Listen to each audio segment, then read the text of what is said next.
Hey everybody, welcome back. I'm so excited that you guys are here again today. Last week's project was a hair bonnet project and it was a huge success for me. I loved it, I rocked it, I wore it for 3 days non-stop. And like I promised, I talked about doing a part 2 if that was a success, and it was. So I went shopping for a satin fabric and I wanted it to be stretched like I mentioned. Oh, and by the way, if you want a step-by-step tutorial on how to make that hair bonnet, I'm gonna link it up here or up here. Click on this and it will take you to that tutorial. You would love it. It's easy, so take me later. Anyway, so I went shopping for additional fabric. I wanted a satin fabric to use for my next sets of hair bonnet, but I couldn't find a stretch satin fabric. In fact, the satin fabric was in short supply. So I bought this, the green, and I bought the purple one. Because I wanted to make the two of them, I cut out a pattern from just a regular box by just getting enough box for enough width for 13 inches on both sides, and then just doing the same method that I showed in the previous video, where you just measure the depth that you want of your hair bonnet. And in the video with the stretch fabric, I had made that 12 inches, but because this fabric is not going to be stretched and I'm a little bit worried that it might not be big enough, especially for big hair, I cut this in 13 inches and I'm going to do exactly the same style. I'm leaving this uncut right now because I want to see how the sizing of this one works, and if it works really good, then I'm going to use the same pattern to cut the other one. Making the pattern just makes it easier to get your fabric ready, because then you don't have to measure the same thing over and over again. But if it turns out that I want a smaller or a bigger one, then I'll have to make a different pattern for that. So for this hair bonnet, I'm using a 1 yard, just like the previous one, and then you cut the 1 yard into two halves, and you fold it into 4 places, and you use the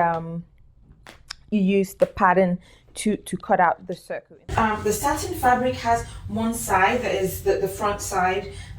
It's very smooth and silky, and this is very good for hair. And this is what I have. I have 2 circles.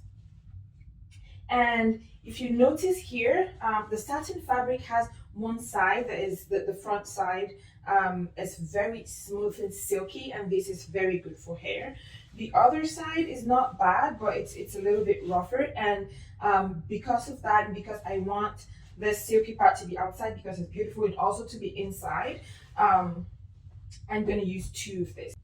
So we're going to go ahead like before, put right sides together, and the right side here would be the smooth silky side, and I'm going to use a 1/2 inch seam allowance, just like the previous one. I'm going to sew it around, and then I'm going to measure 1.5 inches away from the seamed edge, the sewn edge, and I'm going to measure that inside, sew it all around, and then I'm going to measure another 3/4 of an inch from the sewed end and sew it all around, and that's to make the elastic case.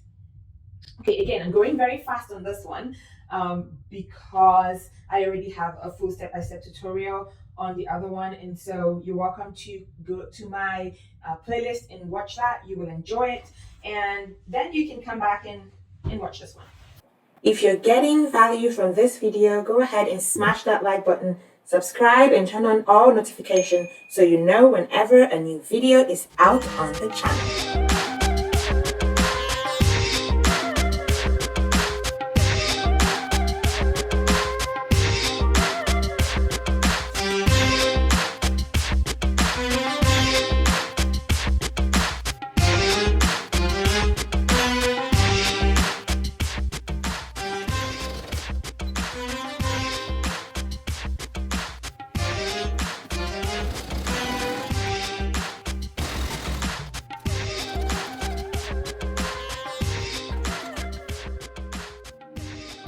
All 3 circles have been sewn. Remember to leave a gap to pass the elastic through. Honestly, ironing this fabric was really challenging, so make sure to iron your satin on the hottest setting. I think it's gonna work better.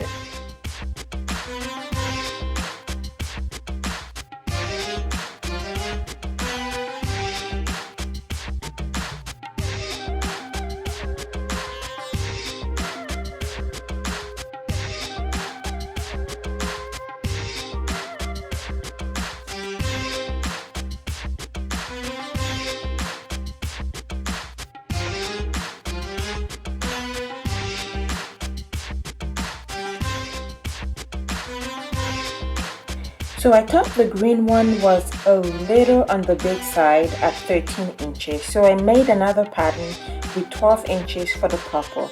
I am also changing the style to make it a little bit lighter. So for this style, I'm using just half a yard since I need just one circle. I will also cut a strip for the elastic casing. And after completing this project, my advice is that you cut at least 1.5 inches. I think 2 inches will be a little bit more comfortable.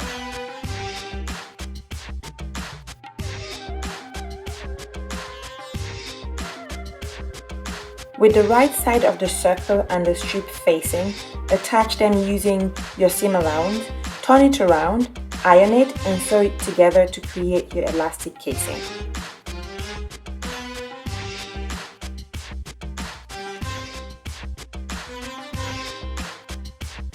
Finally, measure and cut your elastic, run it through the elastic casing, and you are done. So guys, we've made 2 different styles of hair bonnet today. It's really been an interesting and rewarding project for me, and it's also very beginner friendly.